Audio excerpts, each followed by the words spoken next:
नमस्कार दोस्तों, स्वागत है आपका हमारे चैनल पर। जैसा कि हमने कहा था कि अब हम उत्तराखंड आप स्टार्ट करेंगे, तो आज से हमारा उत्तराखंड स्टार्ट होता है और पहला जो हमारा टॉपिक है उत्तराखंड हिस्ट्री। हिस्ट्री में हम आज पढ़ेंगे ऐतिहासिक काल में, और ऐतिहासिक काल में मैं आपको बताऊंगी कि कौन सा काल आज हम शुरू करने वाले हैं। तो ऐतिहासिक काल को तीन भागों में बांटा जाता है: प्राचीन काल, मध्यकाल और आधुनिक काल। प्राचीन काल में जो आप जान समझ सकते हैं कि शिलालेख, मूर्तियां वगैरह होती है, जिसका कुछ रिटर्न में अभी तक कुछ ज़्यादा हमारे पास प्राप्त नहीं हुआ है, वो सारा जो पोर्शन है वो प्राचीन काल में आता है।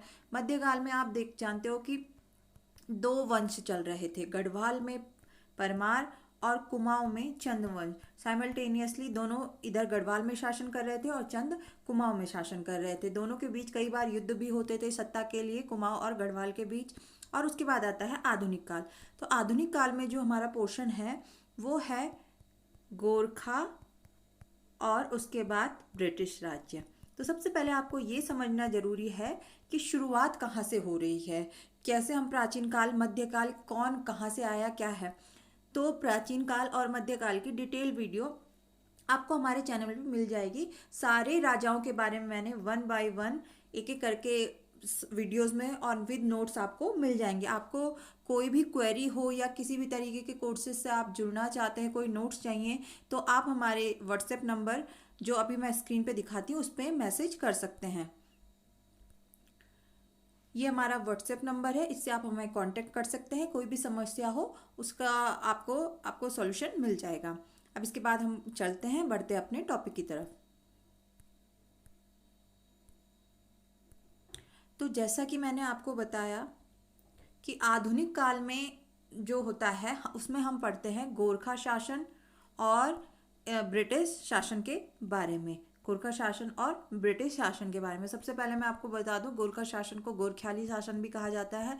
बहुत क्रूर थे, बहुत ही अत्याचार इन्होंने गढ़वाल और कुमाऊं दोनों जगह किए हैं।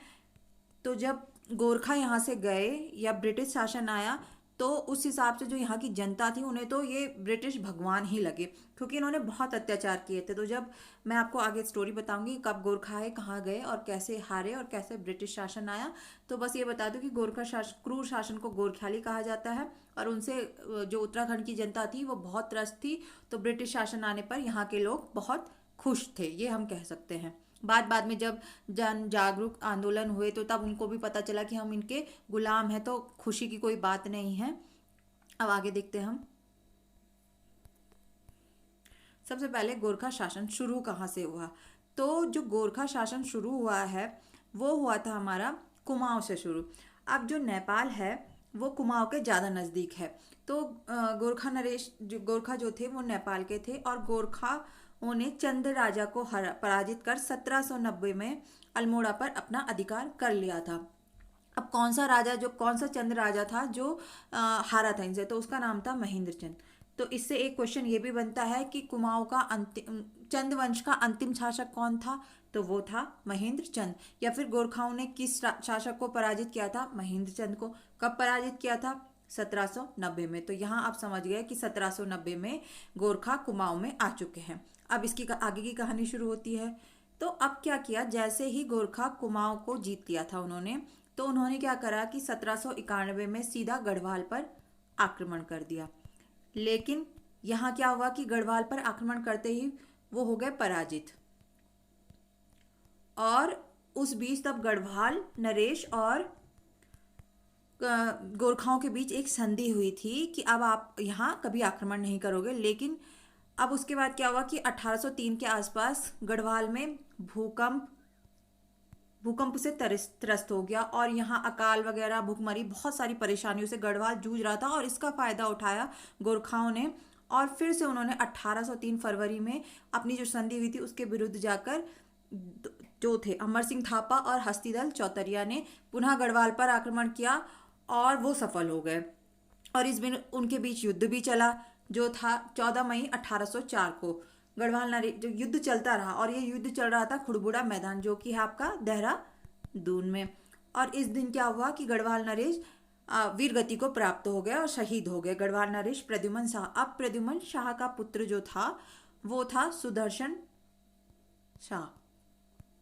तो सुदर्शन शाह भाग गया, वो भाग गया, और मतलब 1804 को वो भाग गया। अब उसने क्या करा कि वो अंग्रेजों से उसने शरण ली, और 1814 में तब जाके जब सुदर्शन शाह ने अंग्रेजों के साथ शरण ली और उनके बीच संधि हुई कुछ समझौतों के तहत, अंग्रेजों ने क्या किया, तब गोरखाओं से युद्ध किया और 1814 में उनको पराजित कर दिया और गढ़वाल हो गया गोरखा मुक्त। अब देख सकते हैं आपके 1804 में गोरखा आए गढ़वाल में, और 1814 में वो चले गए गढ़वाल से, यानी कि लगभग 10 साढ़े 10 का, ये 10.5 साल का यहाँ पे उन्होंने शासन किया।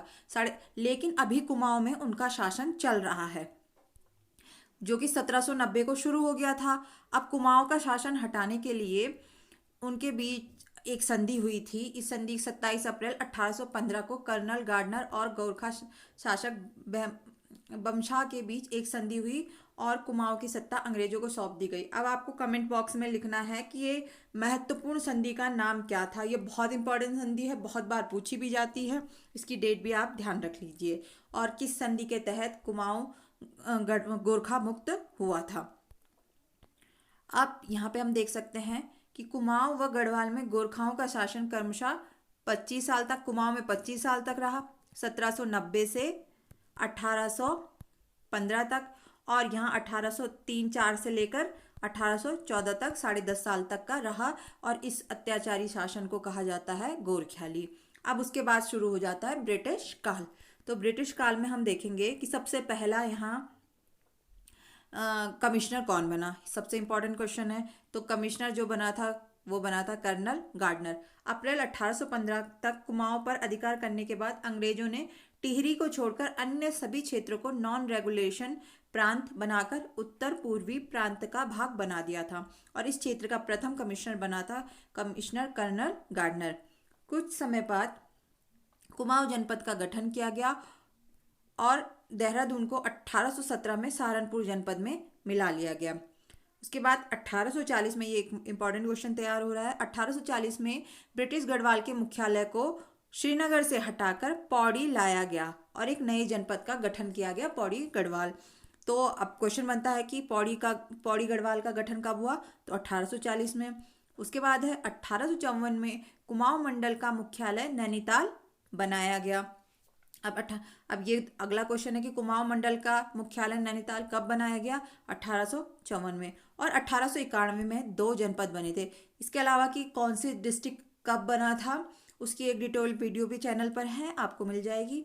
1891 में कुमाऊं को अल्मोड़ा व नैनीताल 2 जिलों में बांट गया।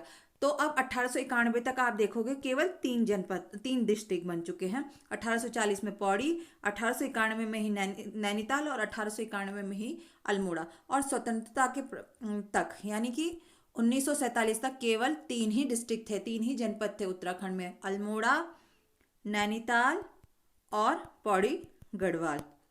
उसके बाद 1902 में संयुक्त प्रांत आगरा एवं अवध का गठन हुआ और उत्तराखंड को इसमें शामिल कर दिया गया। नेक्स्ट, और एक और इम्पॉर्टेंट क्वेश्चन है, 1904 में नैनीताल गजेटियर में उत्तराखंड को हिल स्टेट का नाम दिया गया। ये कुछ क्वेश्चंस होते हैं जो जनरली बुक्स में नहीं मिल पाते हैं, या कुछ नए क्वेश्चंस में जो भी मुझे मिलते रहेंगे मैं ऐड करती रहूँगी। तो 1904 में क्वेश्चन बन सकता है कि उत्तराखंड को हिल स्टेट का नाम किस में दिया गया, तो आपको ध्यान रखना है नैनीताल गजेटियर। तो ये कुछ इंपॉर्टेंट फैक्ट्स थे जो आज हमने क्लियर करे। आगे भी मैं आपके लिए ऐसी वीडियो लाती रहूँगी। और एक क्वेश्चन आया था कि उत्तराखंड के लिए हम कौन सी बुक प्रेफर करें, तो मैं आपको बता दूं, मैंने जो पढ़ाई की थी वो केवल परीक्षा वाणी से की थी। जो बुक ली थी, बहुत सारी बुक्स हैं, बहुत सारी आजकल ऑनलाइन चैनल्स पे दुनिया भर की किताबें और पता नहीं कहाँ कहाँ से लोग ला रहे हैं, लेकिन अगर आप 1 या 2 बुक को ही अच्छे से पढ़ दो तो ट्रस्ट मी, मेरे 40 में से 35 नंबर थे और आज मैं ARO भी हूँ।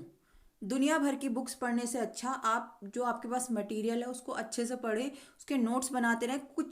बहुत सारी चीज़ें, छोटी छोटी चीज़ें हिडन रहती है किताबों में जिनकी तरफ हम ध्यान ही नहीं देते हैं, तो उनको ढूंढने की कोशिश करें। कुछ क्वेश्चंस पेपर मिलते हैं, उनको करते रहें। लास्ट ईयर क्वेश्चन पेपर जरूर करें, कार्ड्स बनाएं, रिवीजन पे फोकस करें, स्पीड रीडिंग पे फोकस करें। जो की है स्पीड रीडिंग, क्योंकि कम टाइम है, सिलेबस ज़्यादा है, वो कैसे करना है, तो वो केवल आपका स्पीड रीडिंग से आएगा। आप और एक हर सब्जेक्ट को डेली पढ़ना है, उसके बिना नहीं हो पाता है। तो होप कि आप सभी लोगों का आगे जितने भी एग्ज़ाम है सब में सिलेक्शन हो, और आप एक दिन अपना सब लोग एडमिट कार्ड, वो सॉरी, ज्वाइनिंग लेटर का के साथ हम लोगों को मैसेज करें। तब तक के लिए आप लोगों को goodbye, take care, all the best.